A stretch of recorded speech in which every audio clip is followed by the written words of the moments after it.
Hello and welcome to Career Center. I'm Kimberly White, Executive Director of the Community Career Center, a resource center located in Naperville for people in career transition. On today's show, we will discuss you've interviewed, now what?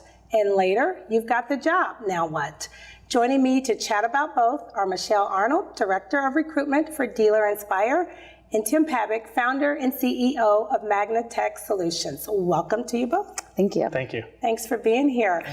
Before we get into the interview process and the landing of that new job, tell me a little bit about yourself. So tell me about Dealer Inspire. How long have you been there? What do you guys do there? And any career opportunities there? Absolutely. So I've been with Dealer Inspire for 3 years now. I've been able to watch the steady growth over the past years.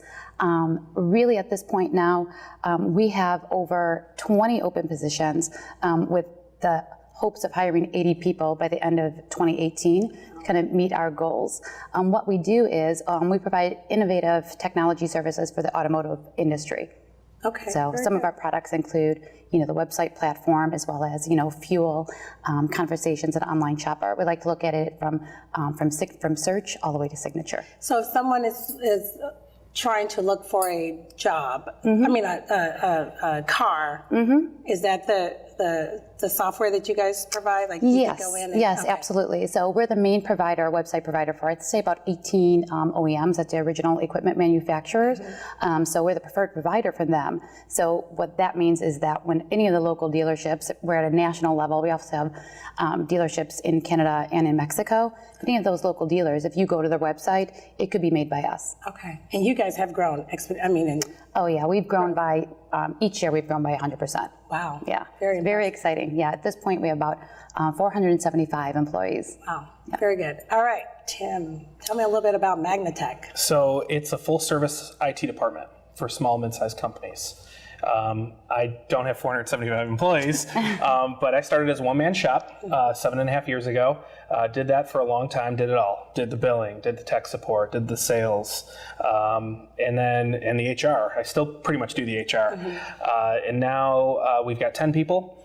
We're on the north side of Naperville. And I think where we differentiate ourselves from some of the competition is some of the other managed services providers are very tactical, right? That's just the tip of the iceberg with us. We do a lot more strategic stuff. So myself, my chief operating officer, we handle a lot of the virtual CIO sessions. Okay. We're still very much involved day to day in the strategic planning for our clients, budgeting, stuff like that. The tech support, of course, we do very, very well, but that's just a small piece of what we do. And that's a small piece now. Is that always the case? Well, yeah, as a baseline service, of course, you're going to be fixing computers. You're going to be, installing servers and putting in cybersecurity protection, antivirus, spam filtering, encryption, all of that stuff. But now it's more, we come in and do a lot more of a needs analysis these days. We come in and we talk a little bit about, okay, here are the trends. Here's what we're seeing month to month. Here are some of the problems that we're facing. How about some of the training, right? Like issues with phishing, some things that are really top of mind, and the press has really helped with a lot of that stuff. And we try to get ahead of that. We try to have those conversations with our clients before the clients bring those up to us,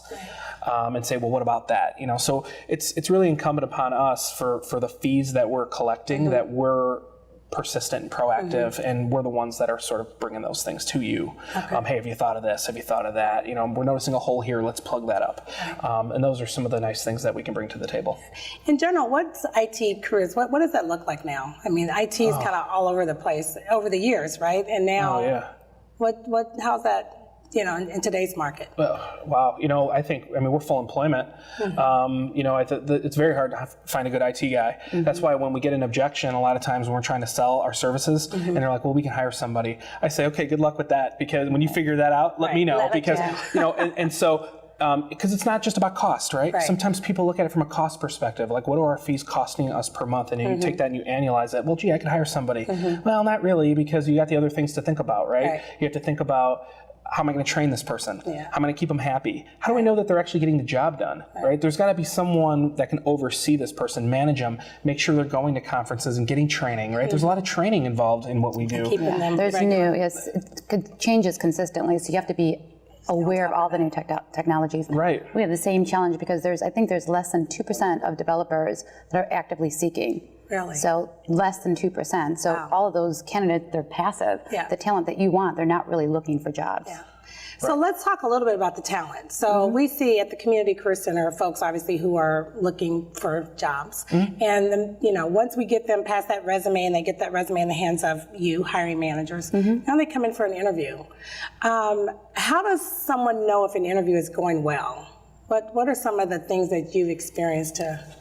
Well, for us to know if an interview is going well, we kind of lay out what is to be expected that day. So usually an hour, the entire experience should take about an hour. We do a tour, then we do a committee interview, and then there's a leadership component from there. So the committee interview should take about half an hour or so.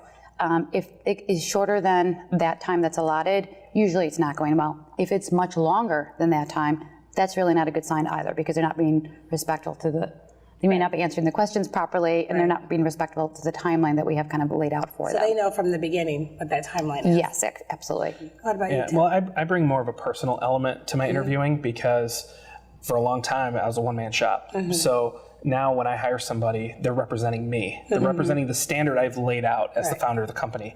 And, you know, I've conceded the point that maybe my employees will never be, you know, me, right? They may never live up to the standard I have in my own mind.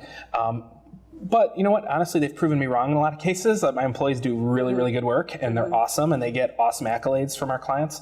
So I'm real proud of that. But you know, assuming we get past errors in the resume, right? They get past that part, which is unacceptable. Or they have let's say a good phone interview, and they get to the point now where they get to come in. So you both do phone interviews? Oh, absolutely. Yeah, we do phone screenings first, No doubt about it. And I think you get an idea if it's going well, depending on how long that conversation goes on.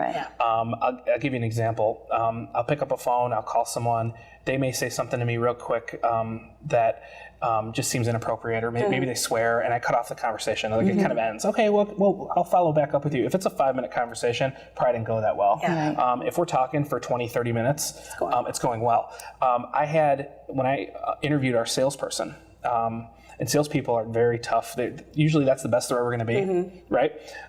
In those first encounters. What impressed me most about the salesperson was about 7 or 8 minutes into the conversation, he booked the next appointment to come and interview in person. He didn't wait for me to ask him in. He said, okay, well, I think the next thing would be to come in and meet you and see the place and talk to your... So that's good. That's good initiative. It showed that he can close the next phase in the sales process. That's what demonstrated to me, I was the customer for a minute, right? I saw what he can do in a real, cold call or whatever it is, and it led to, wow, this guy can sell. And maybe he can only sell himself right now. We'll find out later. But at the end of the day, that was impressive, right? Technical people, a little more reserved, right? They're more introverts as a whole. Not all of them are yappers. They're more yes, no, yes, and they're quieter. And at that point, because I'm an engineer by trade, that's what I did before I started the company. I'm still an IT guy. I still do all that work.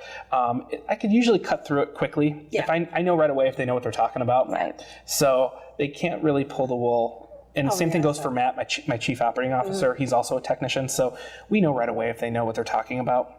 So we'll ask them something, and we'll know. Did you have anything else to add to that?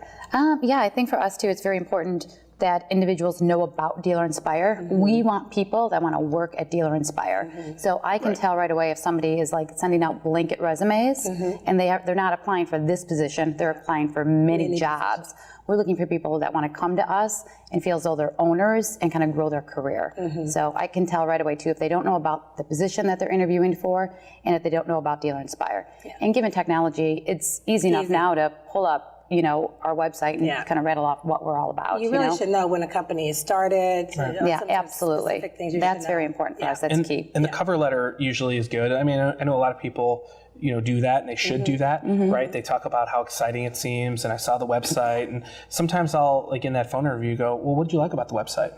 And that they haven't even looked at the website. You catch them. Right. And so it's important that if you're going to make a comment about something, be prepared to get challenged on a follow-up question about that. I think that's important. What did you find interesting about me? Stuff like that, and see, have they looked into the company? That feeds off your point. Because there are a lot of people that just mass deploy resumes. And sometimes I'll call them, and shockingly, like, I get their voicemail, they don't call me back. Right. Yeah. Really? It's like, wow. We'll have no-shows as well and calls. Really? So you'll set up an interview and people don't show up? Yeah, Yes. they're very flighty or flaky. Interesting. Yeah. And that's another sign that Yeah. it's not It's gonna probably work. not going to work. Well, they did you a favor. Yeah, absolutely. You know? Yeah, and I think sorry go to ahead. elaborate on that too. Another question we'll ask is, what's your favorite product? So when you're looking at all of our products, what did you like best, right? Especially for a developer, they're coming in to innovate Right. and create something. And our developers have created those products. And if you're coming from a sales angle, you're going to be selling those products. Right. So you certainly want to be familiar with what you're going to be selling. Right. So if they're not able to answer that, that's a no-go. Well, and culture is so important too. And I think if you don't know about Dealer Inspire's culture, then you're like blind, because it's all over social media. It's everywhere. You see videos, you see inside the office. Yeah. It's, Yeah. I mean, people should get excited about working at a place like that. Yeah. I think, the culture thing is huge too. Yeah, You know? and we bet for that at the very beginning during the initial phone screen. Yeah, it is a pretty cool place. I've Yeah. been in there. So, so how soon after an interview should someone follow up? So we hear from job seekers, I sent a thank you note, but I didn't hear back, or I sent a thank you note, I got a response. It's a week, a week later, should I follow up again? I love when people follow up. I like that initiative, and for me, it is a reminder. We're hiring for 20 positions at this current moment, so that simple reminder will help me remind the hiring manager that it's time to reach back out to them. But it also shows that they're truly interested in the position. So I like that a lot. The same. I'll bring up the sales guy. He'll be flattered I keep talking about him. So it sounds like you hired him. We hired him, and he's doing very well. Yeah. He did something that I've never seen, and he actually hand wrote a thank you note. Yes, we love that. And it was on a thank you card, and he does that with all of our prospects. So he continues to do that as part of the sales process. And when I did that, I'll be honest, I was interviewing two guys at that time. One guy was sort of my front runner, and then there was him, but he was like a closer. It was like a horse race, right? Yeah. It was like the Belmont Stakes, and he came roaring back from behind. And when he wrote that note, that sealed the deal, put me right over the top. I'm like, this is the guy. Not only can he close the next appointment, but he's got awesome bedside manners. He knows what to do. Perfect. This is the guy I want representing me. That written thank you note, that is going to be in front of you. Yeah. Whereas the thank you note in an email, it's lost in your email box. You see it, it's impressive, but that hand note is really going to stand out. Totally. Wow. All right, we'll be right back. Up next, Michelle and Tim will discuss You've Got the Job, Now What? We'll be back right after these important public service announcements.